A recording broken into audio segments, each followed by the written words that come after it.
இன்னைக்கு டாக்டர் ராமதாஸ் அவர்கள் இருக்கக்கூடிய வயது, உடல்நிலை இதெல்லாம் கருத்தில் கொண்டு அன்புமணி வர்றாரு. அன்புமணி வர்றப்போ அவர் எல்லா இடங்களுக்கும் சுற்றுப்பயணம் போகிறாரு. நேற்று கூட ஆலோசனை கூட்டம்லாம் கூட்டியிருக்காரு. நாளைக்கு இருந்து திரும்ப ஆலோசனை கூட்டம் இருக்குது. இது கட்சி பணிகள் இல்லையா? அவர் நினைத்த மாதிரி செயல்படன்னு எதை சொல்ல வர்றாரு? இல்ல, நீங்க இந்த மாதிரி கட்சி பண்ணி குறைய சொல்லலீங்க. நீங்க பல நிர்வாகிகள் நியமனத்துல பல இடங்களுக்கு குறைபாடுகள், சில இடங்கள் நீங்க ஒண்ணும் இல்ல 95,000 கிராமங்களுக்கு பயணம் செய்ய ஏன் சொன்னாருங்க? இந்த மாதிரி பயணத்தை ஏன் செய்யல? இவ்வளவு ஆண்டுகள் வாய்ப்பு இருந்தல்ல. தினசரி என்ன வேலை? ஒவ்வொரு பகுதிக்கும் சென்று அங்கேயே தங்கி இருந்து ஊர்வலாக செய்தால் அன்புமணி அவர்களை பொறுத்தவரை ஐயாவை கருத்தில் மிகச்சிறப்பா செய்ய முடியுங்க. ஆனால் இவர் பெரிய நிகழ்ச்சிக்கு மட்டும் சென்று விட்டு சுற்றுப்பயணத்துல போனான்னு சொல்றீங்க. எனக்கு நன்றா தெரியும். கிராமமாகவோ பகுதி வழியாக செல்ல மாட்டார், தொண்டலோடு நெருங்கி போக மாட்டார், இடைவெளி வச்சுப்பார். அப்ப இதுதான் ஆபத்து.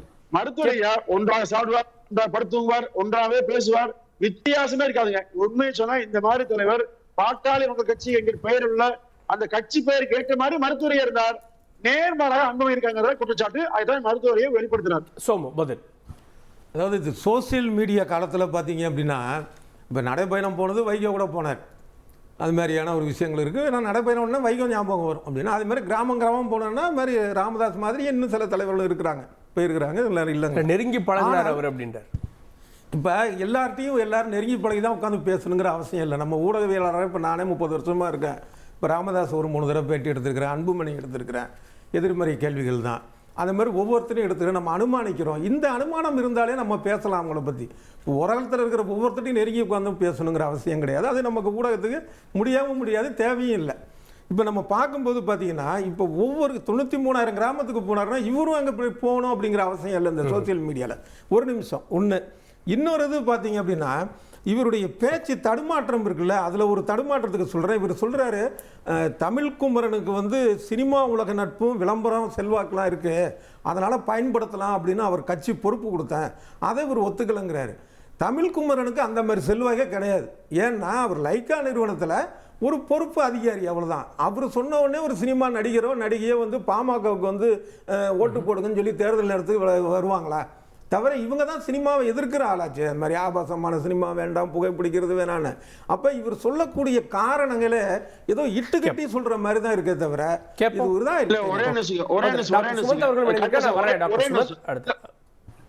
ஒரே நிமிஷங்க.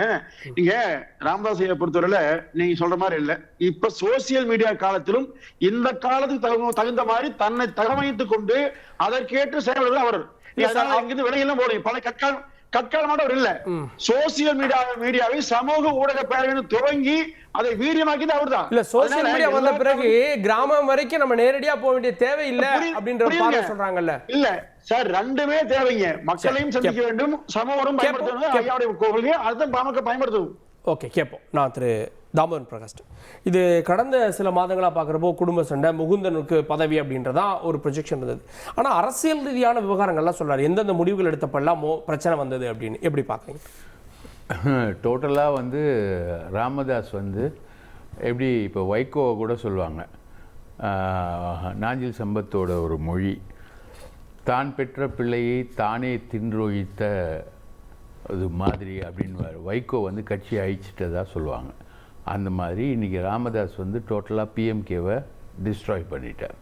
உதாரணத்துக்கு ஒரே ஒரு சம்பவம் சொல்கிறேன்.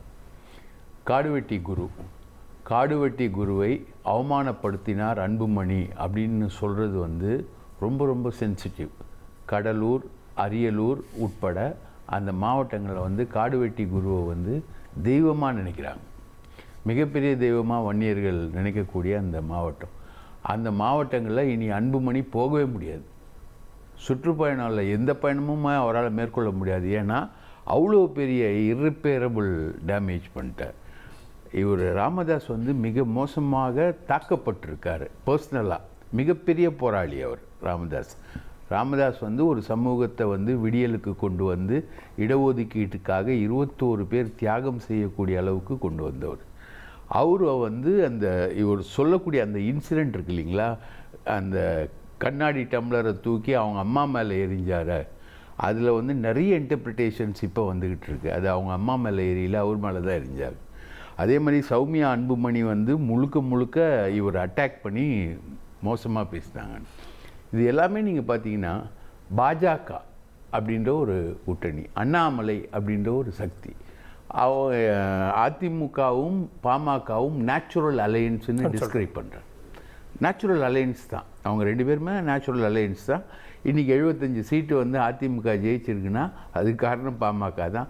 சேலம் தொகுதியிலேயே எடப்பாடி தொகுதியிலேயே வன்னியர் வாக்குகளை வந்து எடப்பாடி பெற்றார்.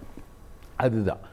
ஸோ அந்த நேச்சுரல் அலையன்ஸுக்கு அவர் போகும்பொழுது இவங்க 2 பேரும் சேர்ந்து அந்த இந்தூர் மெடிக்கல் காலேஜ் சீட்டு ஊழல், அனுமதி ஊழல்ன்ற ஒரு விஷயத்தை வச்சு இவர் வந்து பாஜக அலையன்ஸுக்கு இவர் அண்ணாமலை கொண்டு போகிறார். அப்போ அவர் சொல்கிறார் இல்லையா, பேச்சு இல்லை அந்த அலையன்ஸில் இன்னொரு அரித்மெட்டிக் சொல்கிறாங்க.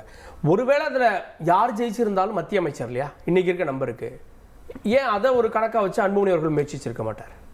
யார் ஜெயிச்சிருந்தாலும் மத்திய அமைச்சர் ஆகணும். ஆனால் அவங்க மனைவி தானே போட்டி போட்டது, சௌமியா அன்புமணி தானே போட்டி போட்டாங்க.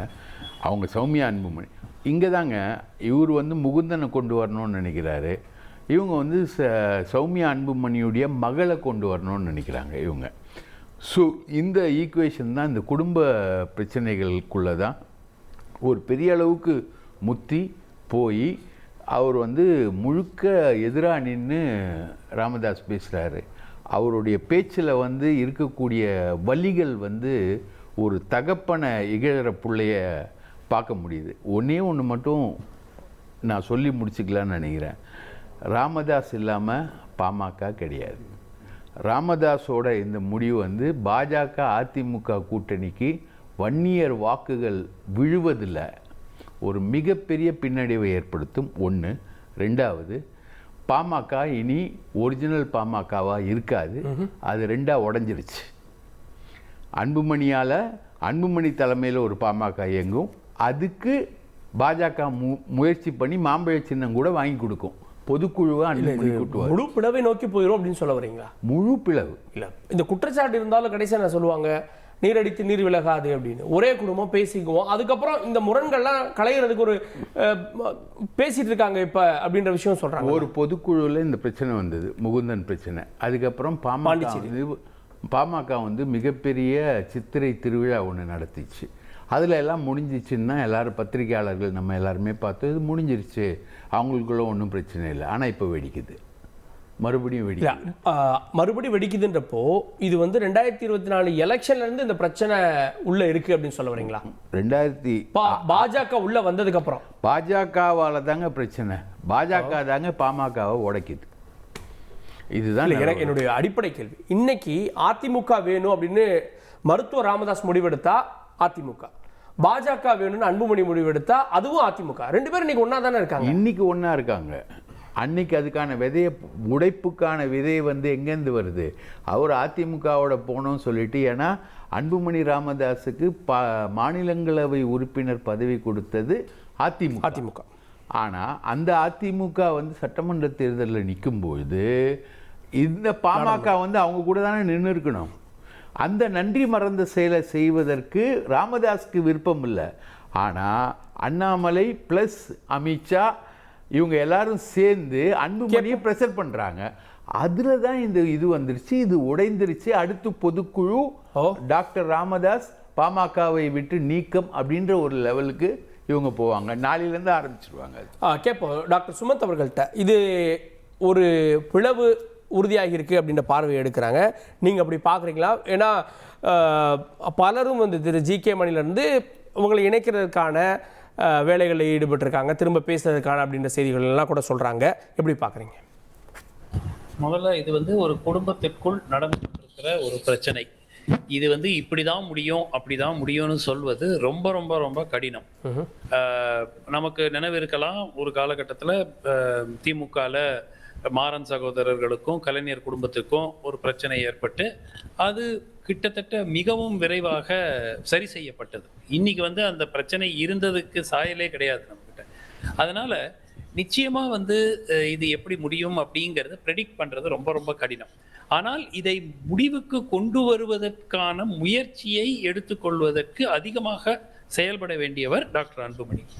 இன்னைக்கு அந்த பிரஸ் சந்திப்பை, மருத்துவர் ராமதாஸ் அவர்களுடைய பிரஸ் சந்திப்பை பார்க்கும்போது எனக்கு வந்து ஒரு தந்தை தான் வந்து தெரிந்தார். எனக்கு வந்து ஒரு பெரிய அரசியல் தலைவர் பேசுற ஒரு பிரஸ் மீட் மாதிரி இது இல்ல. அது ஒரு ஒரு ஒரு wounded, அதாவது பாதிக்கப்பட்ட ஒரு தந்தையினுடைய பேச்சை தான் நான் கேட்டேன். அவர் சொல்ற பல விஷயங்கள் வந்து எனக்கு ஒத்து போச்சு. ஏன்னா பப்ளிக்காக எல்லா வீடுகளிலும் தந்தைக்கும் மகனுக்கும் ஏதேனும் ஒரு பிரச்சனை இருக்கத்தான் செய்யும். அந்த மாதிரி இல்லாத வீடுகள் தான் கம்மி. அது அரசியல் குடும்பமாக இருந்தாலும் சரி, இல்லை என்றாலும் சரி, 2 தலைமுறைகள் அவர்களுடைய அப்ரோச் வேற, அவுட்லுக் வேற, நிச்சயமா பிரச்சனை இருக்கும். ஆனால் அதை பொது மேடையில் கொண்டு போய் நிறுத்தியது, இன்ஃபேக்ட் அந்த உங்களுக்கு நினைவு இருக்கலாம், அந்த புதுச்சேரி கூட்டத்தில் இந்த மைக்கை எறியறது, அதெல்லாம் வந்து முற்றிலும் தவிர்க்கப்பட வேண்டியது.